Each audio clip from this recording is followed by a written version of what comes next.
एक शोध दल ने बताया कि उन्होंने प्रयोगशाला में चूहों में अग्नाशय कैंसर यानी कि पैनक्रियाटिक कैंसर के सबसे आक्रामक रूप को पूरी तरह समाप्त कर दिया और उपचार के बाद ट्यूमर की दोबारा वापसी नहीं हुई।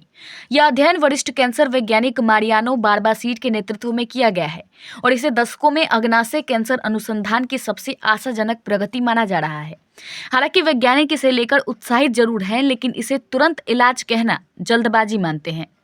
स्पेन की एक शोध टीम ने रिपोर्ट किया है कि 3 दवाओं के संयुक्त उपचार यानी कि ट्रिपल ड्रग थेरेपी ने चूहों में अग्नाशय कैंसर के ट्यूमर को पूरी तरह खत्म कर दिया, जिससे इस जानलेवा बीमारी के खिलाफ नई उम्मीद जगी है। अग्नाशय कैंसर इतना घातक क्यों है? अग्नाशय कैंसर, विशेषकर पैंक्रियाटिक डक्टल एडेनोकार्सिनोमा, दुनिया के सबसे घातक कैंसरों में से एक है। यह आमतौर पर बहुत देर से पता चलता है और पारंपरिक उपचारों के प्रति अत्यधिक प्रतिरोधी होता है।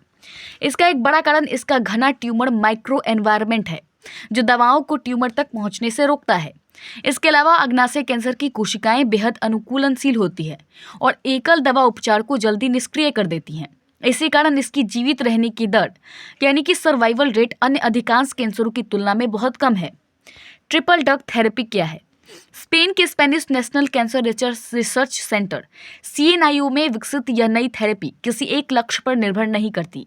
इसके बजाय इसमें 3 दवाओं का एक साथ उपयोग किया गया है, जो कैंसर कोशिकाओं के भीतर मौजूद कई जीवन रक्षक यानी कि सर्वाइवल मार्गों को एक साथ अवरुद्ध करती है।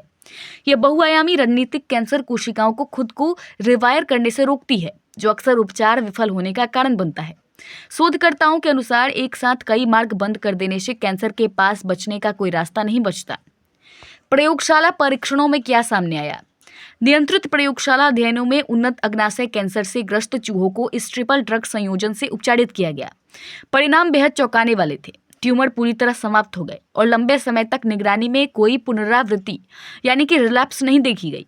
इतना ही नहीं, चूहों में न्यूनतम दुष्प्रभाव देखे गए, जो कैंसर उपचार में एक बड़ी चुनौती मानी जाती है।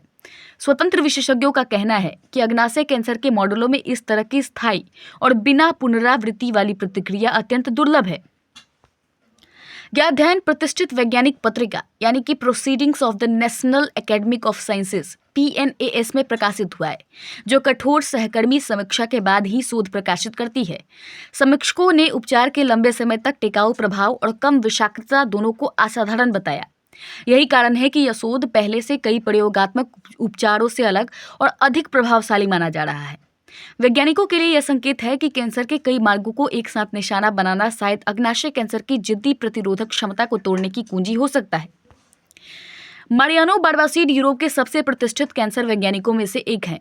1980 के दशक की शुरुआत में उन्होंने पहले मानव ऑन्कोजीन की पहचान में महत्वपूर्ण भूमिका निभाई थी, जिसमें कैंसर जीव विज्ञान को पूरी तरह बदल दिया। दशकों से उनका शोध KRAS ड्रिवन ट्यूमर पर केंद्रित रहा है, जो लगभग 90% अग्नाशय कैंसर मामलों के लिए जिम्मेदार होते हैं। उनका लंबे समय से तर्क रहा है कि अग्नाशय कैंसर को एक ही दवा से नहीं हराया जा सकता। इसी पृष्ठभूमि के कारण इस नए अध्ययन को अतिरिक्त वैज्ञानिक विश्वसनीयता मिली है। इस शोध को फंडेशियन CRIS कॉन्ट्राइल कैंसर का समर्थन प्राप्त था, जो उच्च जोखिम लेकिन उच्च प्रभाव वाले कैंसर अनुसंधान के लिए जानी जाती है। CNIO के अधिकारियों ने स्पष्ट किया है कि अध्ययन ने सभी स्थापित प्रयोगात्मक प्रोटोकॉल का पालन किया और स्वतंत्र सहकर्मी समीक्षा से गुजरा। सोशल मीडिया पर चल रही अटकलों के बीच उन्होंने यह भी कहा कि ना तो शोध में कोई जल्दबाजी की गई और ना ही वैज्ञानिक सुरक्षा मानकों से समझौता हुआ। इससे अध्ययन की विश्वसनीयता और गंभीरता और मजबूत होती है।